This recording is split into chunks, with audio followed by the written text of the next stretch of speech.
5-6 minutes ago. You saw me interviewing the congresswoman who represents parts of Altadena, who basically said, look, there's issues with FEMA. She's hearing stories of residents of her constituents who have issues with FEMA.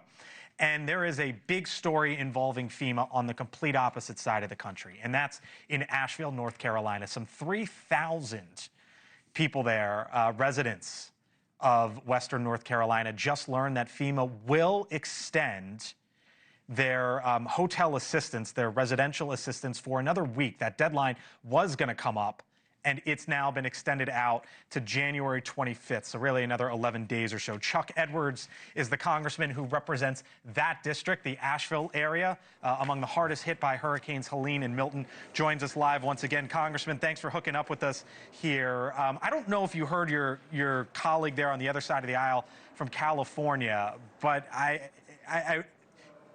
clearly there's issues going on right now in Southern California with FEMA.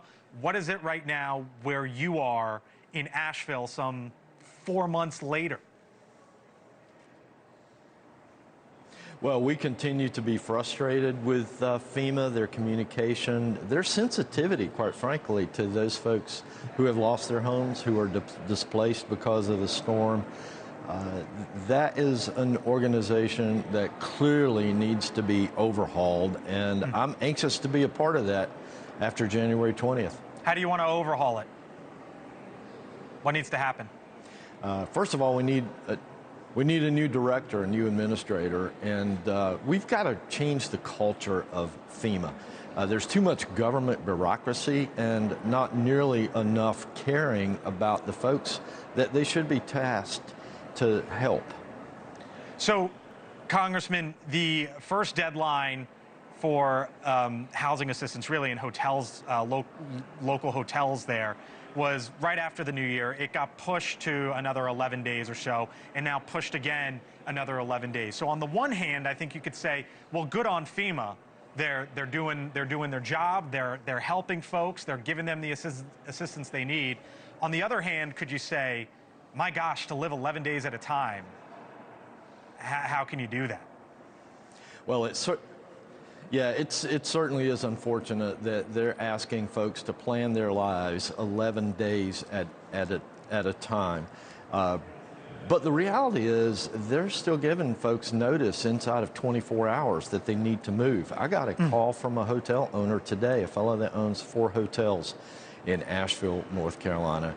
And he's got at least 80 folks in those 4 hotels that have told they have to be out today. And so what happens? They call the hotel owner, and the owner gives them the bad news and goes door by door. How does that work?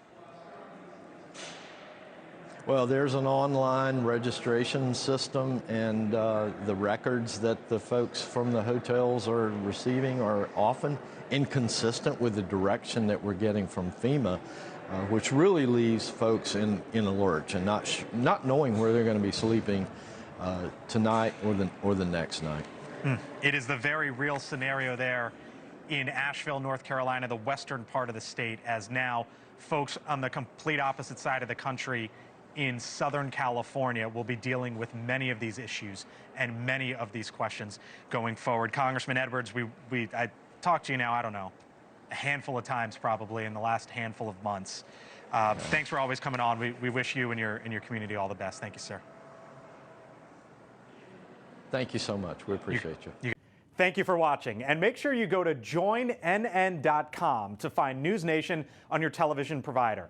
And don't forget to click the red subscribe button below to get more of NewsNation's fact-driven, unbiased coverage.